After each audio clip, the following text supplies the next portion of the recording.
I am Slick Nick, and yes, I do have COVID. It's day number 10, and I am happy to announce that this is recovery at this point.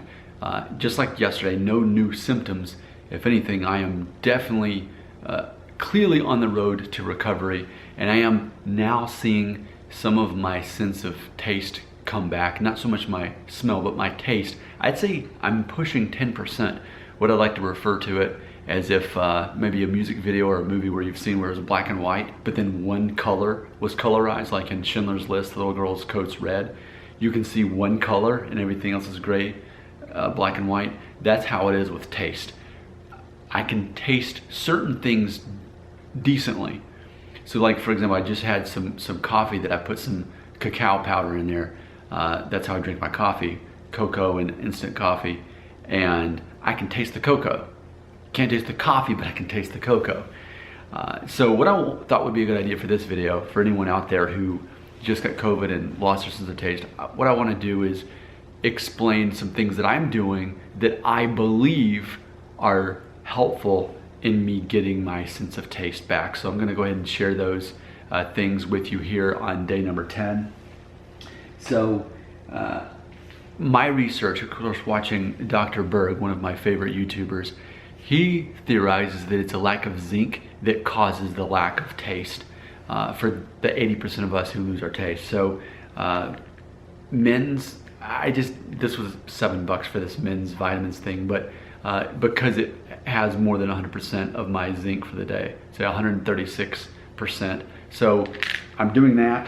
I also know that garlic has zinc in it, so I'm taking garlic extract. I'm taking several of these a day.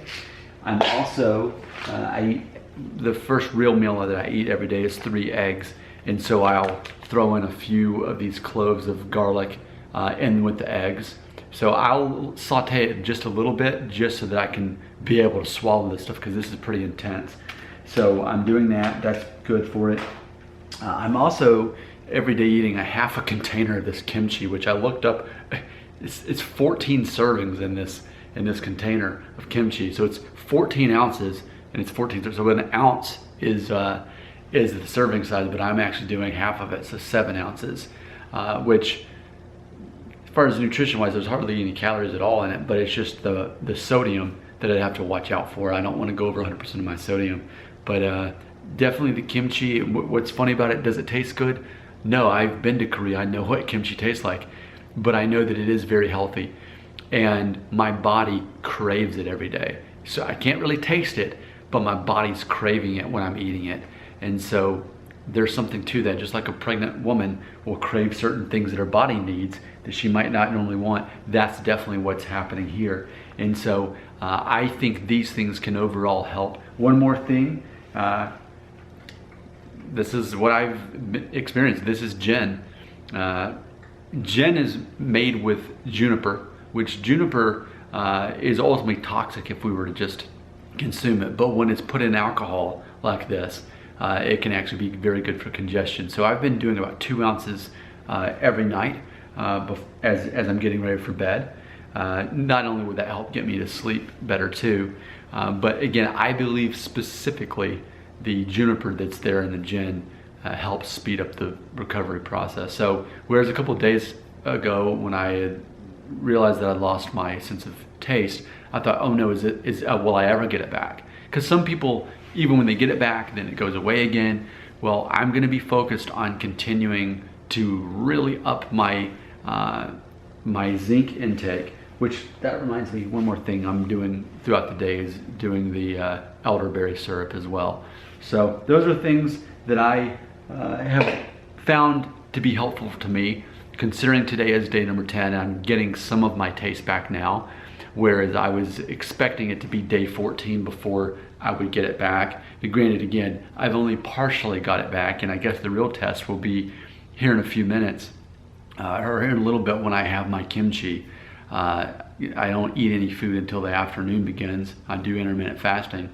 So I'm going to, it's going to be a rude awakening once I can finally taste that kimchi, because I've had it before in Korea like years ago, so I know how it is and I don't like it.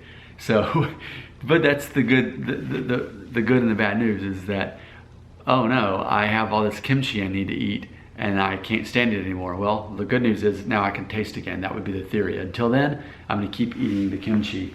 As tradition goes for these videos, I always like to see if there's any comments worth reading based on yesterday's video, which was day number 9, no new symptoms showing overall first signs of improvement.